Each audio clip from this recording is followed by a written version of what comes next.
स्वागत है आप सभी का एक बार फिर से हमारे YouTube चैनल हिंदी ज्ञान पर। प्रिय विद्यार्थियों, यह वीडियो हम बहुत दिनों के बाद आपसे लाइव जुड़ करके शूट कर रहे हैं।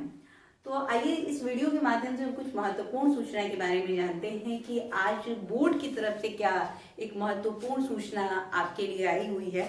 चूंकि यह वीडियो बनाना इसलिए बेहद जरूरी था क्योंकि क्लास 9th और 10th के विद्यार्थियों के लिए बहुत ज़्यादा इंपॉर्टेंट न्यूज़ है। साथ ही इसमें कुछ अपडेट्स 11th 12th के लिए भी दिए गए हैं।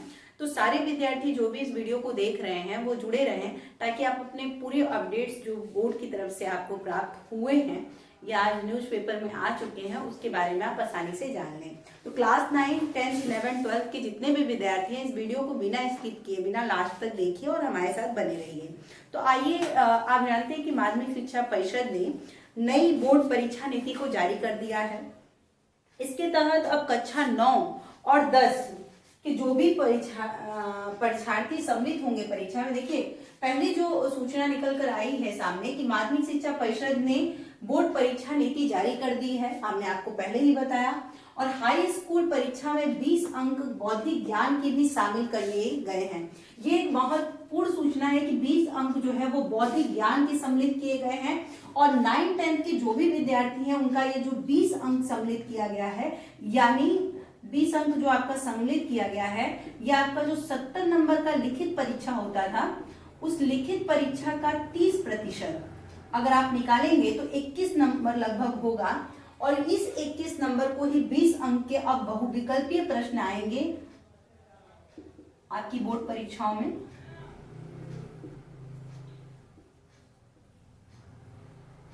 ठीक है, और ये जो 20 अंक के बहुविकल्पीय प्रश्न होंगे आपके, वो OMR सीट के माध्यम से आप अपनी परीक्षा देंगे। OMR क्या होता है, देखिए जब भी आप किसी कंपटीशन एग्जाम में जाते हैं तो OMR के द्वारा ही आप अपने उत्तर को फिल करते हैं। जैसे मान लीजिए कि एक प्रश्न दे दिया गया है कि यथाशक्ति में कौन सा समास है। अब मान लीजिए एक प्रश्न है कि यथाशक्ति में कौन सा समास है, कौन सा समास है। देखिए 4 विकल्प दिए गए हैं। मान लीजिए ए विकल्प दिया गया है अव्ययी भाव समास, दूसरा विकल्प दे दिया गया है आपके सामने कर्मधारय समास, तीसरा विकल्प आपके सामने मान लीजिए दे दिया गया तत्पुरुष समास और चौथा विकल्प आपके सामने मान लीजिए आता है द्वंद्व समास। तो देखिए अब चारों विकल्प में से यथाशक्ति में कौन सा समास है, तो आप जानते हैं यथा एक अव्यय है और जिस पद का पूर्व पद अव्यय हो और उसी के अर्थ की प्रधानता हो वहां पर क्या होता है, अव्ययी भाव समास होता है।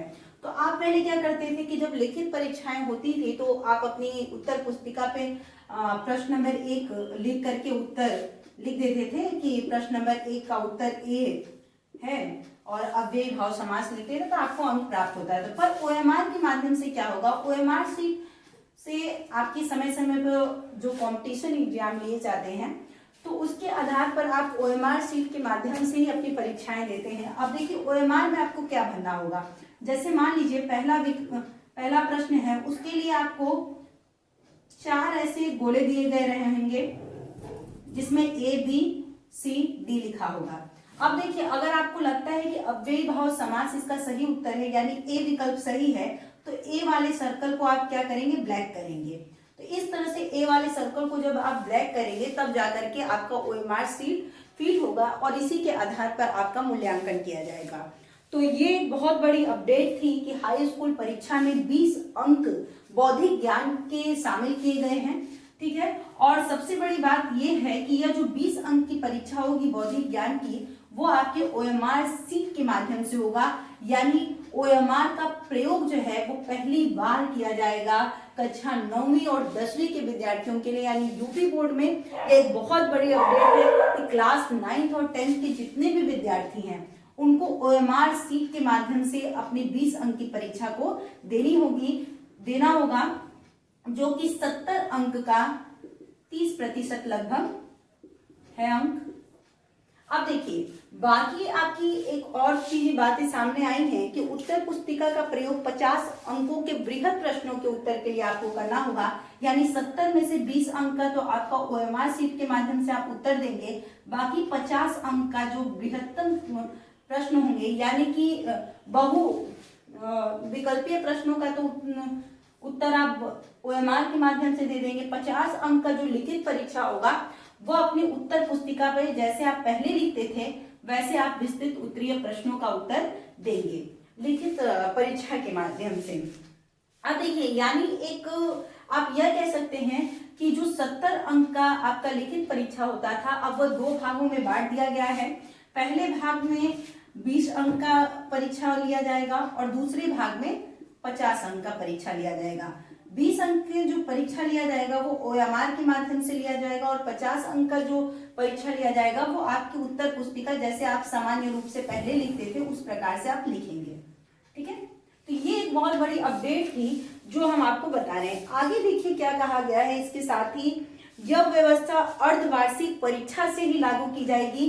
देखिए इससे पहले हमने आपको पहले ही अपने वीडियो के माध्यम से सूचित कर दिया था कि बोर्ड जो है उसने सारे जो भी उसके अपडेट थे यानी जो भी समय सारणी थी उसे पहले ही उसने बता दिया है कि कब कौन सी परीक्षा होगी, आपकी वार्षिक परीक्षा कब होगी, अर्धवार्षिक परीक्षा कब होगी, क्या आपके सिलेबस होंगे, क्या परीक्षा का पैटर्न होगा। ये सारी चीजें उत्तर प्रदेश माध्यमिक शिक्षा परिषद की बोर्ड वेबसाइट पर आप देख सकते हो। उत्तर प्रदेश माध्यमिक शिक्षा परिषद गूगल पर सर्च कर यहाँ से आप सारी जानकारी को प्राप्त कर सकते हैं। तो पूरी जो भी सिलेबस थे साथ ही जो टाइम टेबल था, किस प्रकार से पैटर्न रहेगा परीक्षा का, सारी चीजें, कब आपकी अर्धवार्षिक परीक्षा होंगी, कब वार्षिक परीक्षा होंगी, ये सारी अपडेट यूपी बोर्ड की वेबसाइट पर पहले ही अपलोड कर दी गई थी और हमने भी वीडियो के माध्यम से आपको सारी जो भी कंफ्यूजन थे, डाउट थे, उस सभी को क्लियर किया था एक वीडियो के माध्यम से। अगर आपने उसे नहीं देखा है तो आप जाकर देख सकते हैं और प्राप्त कर सकते हैं कि कब आपकी अर्धवार्षिक परीक्षा होगी, कब आपकी बोर्ड परीक्षाएं निर्धारित की जाएंगी और क्या क्या चीजें हैं। देखिए एक यह जो आपके 20 अंक और 50 अंक के पैटर्न पे जो परीक्षा होगी यानी आपकी अर्धवार्षिक परीक्षा 2 भागों में होगी। 20 अंक ओएमआर के माध्यम से हमने पहले ही बताया आपको, काफी बार इस पर हम चर्चा कर चुके हैं, और 50 अंक लिखित जिस प्रकार से आप उत्तर पुस्तिका पर लिखते थे उस तरह से आप लिखेंगे। अब देखिए यह जो पैटर्न है वो अर्धवार्षिक परीक्षा से ही लागू कर दिया गया है, यानी आपका जो हाफ ईयरली एग्जाम होगा उसमें ही आपको इस पैटर्न के माध्यम से परीक्षा देनी होगी। तो यह एक बहुत बड़ी अपडेट है कि ये दूसरी बड़ी अपडेट निकल कर आ रही है कि देखिए पहला तो आपने देखा कि ओएमआर के माध्यम से आपकी परीक्षा होगी। दूसरी बड़ी अपडेट ये है कि अर्धवार्षिक परीक्षा से ही इस पैटर्न को लागू कर दिया जाएगा। अब देखिए आगे दिया गया कि माध्यमिक शिक्षा परिषद बोर्ड की वेबसाइट पर अपलोड करना होगा, यानी आपका जो अर्धवार्षिक परीक्षा का रिजल्ट होगा, परिणाम होगा, उसे हर विद्यालय में एक समय दिया गया है और उस समय पर ही सभी को क्या करना पड़ेगा, उत्तर प्रदेश माध्यमिक शिक्षा परिषद की जो वेबसाइट है उस पर अपलोड किया जाएगा आपका परिणाम, यानी अर्धवार्षिक परीक्षा हाफ ईयरली एग्जाम जो होगा उसे आप बहुत ही सतर्कता के साथ देंगे, क्योंकि उसका पीडीएफ बनाकर हर एक बच्चों का यूपी बोर्ड की वेबसाइट पर अपलोड करना तय है। उसके लिए भी समय निर्धारित किया गया है। सारे उस वीडियो में जो भी आपके डाउट आ रहे हैं वो क्लियर कर सकते हैं, आप उस वीडियो को अवश्य देख लें। देखिए माध्यमिक शिक्षा परिषद बोर्ड की वेबसाइट पर अपलोड करना होगा, यानी आपकी जो भी परीक्षा के परिणाम होंगे, आप जो भी कॉपी में लिखेंगे अर्धवार्षिक परीक्षा में, वो सारी चीजें आपको अपलोड करना है सारे शिक्षकों को उत्तर प्रदेश माध्यमिक शिक्षा परिषद की वेबसाइट पर। आगे देखिए सचिव माध्यमिक शिक्षा दिव्यकांत शुक्ल ने नई परीक्षा नीति जारी कर दी है। इसके तहत कक्षा 9वीं और 10वीं की परीक्षा व्यवस्था में परिवर्तन किया गया है। 30 अंकों की अर्धवार्षिक प्रयोगात्मक परीक्षा नवंबर के दूसरे सप्ताह में होगी, यानी आपका 70 अंक को तो 2 भागों में बांट दिया है और बाकी उत्तर प्रदेश माध्यमिक शिक्षा परिषद के जो सचिव हैं दिव्यकांत शुक्ला जी, उन्होंने कहा कि नवंबर के दूसरे सप्ताह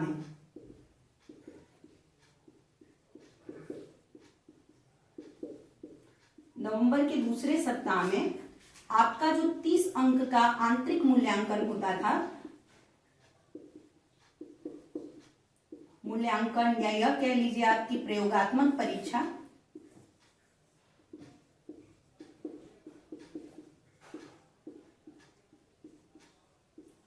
वो होना आपका तय है। यानी सचिव माध्यमिक शिक्षा परिषद दिव्यकांत शुक्ल ने नई परीक्षा नीति जारी कर दी है। इसके तहत कक्षा 9वीं और 10वीं की परीक्षा व्यवस्था में परिवर्तन किया गया है। 30 अंकों की अर्धवार्षिक जो प्रयोगात्मक परीक्षा होती थी, जिसको आप आंतरिक मूल्यांकन भी कहते थे, इंटरनल एग्जाम जो होता था, नवंबर के दूसरे सप्ताह में होनी तय है। तीसरे सप्ताह में होने वाली लिखित परीक्षा 2 भागों में होगी और देखिए दूसरे सप्ताह में आपकी प्रयोगात्मक परीक्षा होगी दूसरे सप्ताह में, और तीसरे सप्ताह में आपका यह जो पैटर्न है उस पर आधारित परीक्षा होगी। यानी आपका हाफ ईयरली एग्जाम जो लिखित वाला होगा वह तीसरे सप्ताह में होगा, और जो आंतरिक मूल्यांकन वाला जो आपकी परीक्षाएं होती थी, प्रयोगात्मक परीक्षाएं, वो नवंबर के दूसरे सप्ताह में होगी। अब देखिए सभी प्रश्न पत्रों में पहले परीक्षार्थियों को OMR सीट दी जाएगी, जिसमें परीक्षार्थी को 20 अंकों के बहुविकल्पीय प्रश्न हल करने होंगे। इसके बाद 50 अंक की लिखित परीक्षा होगी। तीनों प्राप्तांक जोड़कर परीक्षा फल तैयार होगा। इसके बाद यह सभी नवंबर दिसंबर के दूसरे सप्ताह तक माध्यमिक शिक्षा परिषद बोर्ड की वेबसाइट में अपलोड करना अनिवार्य होगा। 15 जनवरी, अब देखिए 11-12 के लिए क्या है अपडेट, इतनी चीजें 9th और 10th के लिए थी। आपका आंतरिक मूल्यांकन की जो परीक्षा है वो नवंबर के दूसरे सप्ताह में होगी, और तीसरे सप्ताह में जो नया पैटर्न है OMR के माध्यम से 20 अंक की परीक्षा और लिखित 50 अंक की परीक्षा जो है वो नवंबर के तीसरे सप्ताह में होगी, अर्धवार्षिक परीक्षा क्लास 9th और 10th के लिए। ये अपडेट थी। और साथ ही जो भी आपकी पहले प्रयोगात्मक परीक्षा, देखिए प्रयोगात्मक परीक्षा का जो भी 30 अंक में आप प्राप्तांक पाते हैं, और OMR के माध्यम से जो 20 अंक की परीक्षा होगी, और बाकी का जो लिखित परीक्षा आपकी पुस्तिका के उत्तर पुस्तिका के माध्यम से होगी, इन सभी को जोड़ करके आप जितना भी अंक प्राप्त करेंगे, 100 में से आप जितना भी अंक प्राप्त करेंगे वो सारे का परिणाम बना करके, यानी तीनों को मिला करके जो भी आपका प्राप्तांक होगा उसे नवंबर दिसंबर के दूसरे सप्ताह तक, यानी दिसंबर के दूसरे सप्ताह तक उत्तर प्रदेश माध्यमिक शिक्षा बोर्ड की वेबसाइट पर अपलोड करना होगा। ये कॉलेज की जिम्मेदारी, स्कूलों की जिम्मेदारी होगी, इसमें आपका कोई रोल नहीं होगा। बस आपका इतना ही रोल है कि आप अर्धवार्षिक परीक्षा को बहुत ही ध्यान से दीजिएगा, क्योंकि अब स्कूल तक सीमित नहीं रहेगा, बोर्ड के वेबसाइट पर अपलोड किया जाएगा, तो सारे रिकॉर्ड आपके रखे जाएंगे। अब देखिए, देखा आपने कि कोविड-19 में किस प्रकार से चीजें निकल कर आई कि प्रमोट करते वक्त सारे आपके 9th के रिजल्ट को लिया गया, प्री बोर्ड के मार्क्स को जोड़कर किसी तरह आपको प्रमोट किया गया। तो ऐसी अगर किसी प्रकार की दिक्कतें आगे आती हैं तो ये सारे अंक को आगे जोड़कर किस आधार पर बोर्ड कब आपको प्रमोट कर सकता है कुछ कहा नहीं जा सकता। इसलिए आप लोग अर्धवार्षिक परीक्षा को भी बहुत सीरियसली लीजिएगा, और नवंबर के दूसरे सप्ताह तक जो आयोजन किया जाएगा प्रयोगात्मक परीक्षा का, उसमें भी बेहतर कीजिएगा, और साथ ही लिखित परीक्षा में भी बेहतर कीजिएगा। अब देखिए आगे हम लोग चलते हैं। 15 जनवरी तक सभी कक्षाओं का पाठ्यक्रम पूरा करने का एक समय निर्धारित कर दिया गया है। बोर्ड की तरफ से यह कहा गया है कि 15 जनवरी तक हर स्कूल में क्या होना चाहिए कि आपके जो भी पाठ्यक्रम है, सिलेबस है, वो सारा कंप्लीट हो जाना चाहिए। 24 से 31 के बीच में, यानी 24 जनवरी से 31 जनवरी के बीच कक्षा 11वीं और 12वीं की प्री बोर्ड के प्रैक्टिकल होंगे। ठीक है, 24 से 31 के जनवरी के बीच में कक्षा 11 और 12वीं के जो भी प्री बोर्ड के प्रैक्टिकल का आयोजन किया जाएगा। फरवरी के पहले सप्ताह में कक्षा 9वीं और 11 की प्री बोर्ड लिखित परीक्षा का आयोजन किया जाएगा। यह भी एक बड़ी अपडेट है। देखिए, प्री बोर्ड की जो लिखित परीक्षा होगी, प्री बोर्ड की जो लिखित परीक्षा होगी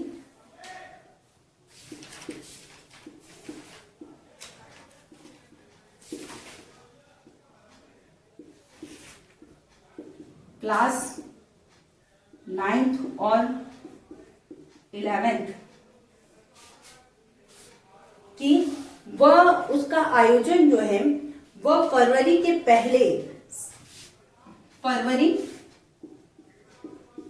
पहले सप्ताह में किया जाएगा। देखिए, प्री बोर्ड की जो लिखित परीक्षा होगी क्लास 9th और 11th की, वो फरवरी के पहले सप्ताह में होना तय है। ये सारी चीजें जो है बोर्ड की तरफ से तय है। इस परीक्षा के भी प्राप्तांक फरवरी के तीसरे सप्ताह तक माध्यमिक शिक्षा परिषद बोर्ड की वेबसाइट पर अपलोड करना अनिवार्य है। देखिए, फरवरी के तीसरे सप्ताह तक इसमें भी, यानी आप प्री बोर्ड में भी जो अंक प्राप्त करेंगे उसकी भी कॉपी अपलोड करना या परिणाम को अपलोड करना अनिवार्य है, यानी परिणाम भी अपलोड किया जाएगा। DIOS महेंद्र प्रताप सिंह ने बताया कि माध्यमिक शिक्षा परिषद बोर्ड ने परीक्षा में बौद्धिक ज्ञान शामिल कर दिया है। आंतरिक मूल्यांकन और बहुविकल्पीय प्रश्न हल करने वाला परीक्षार्थी ही पास हो सकेगा। विस्तृत सवाल हल करने वाले परीक्षार्थियों को की मेरिट बनेगी। इंटरमीडिएट की परीक्षा में फिलहाल कोई संशोधन नहीं किया गया है। देखिए, इंटरमीडिएट की परीक्षा में कोई संशोधन नहीं है। बाकी 9th और 10th में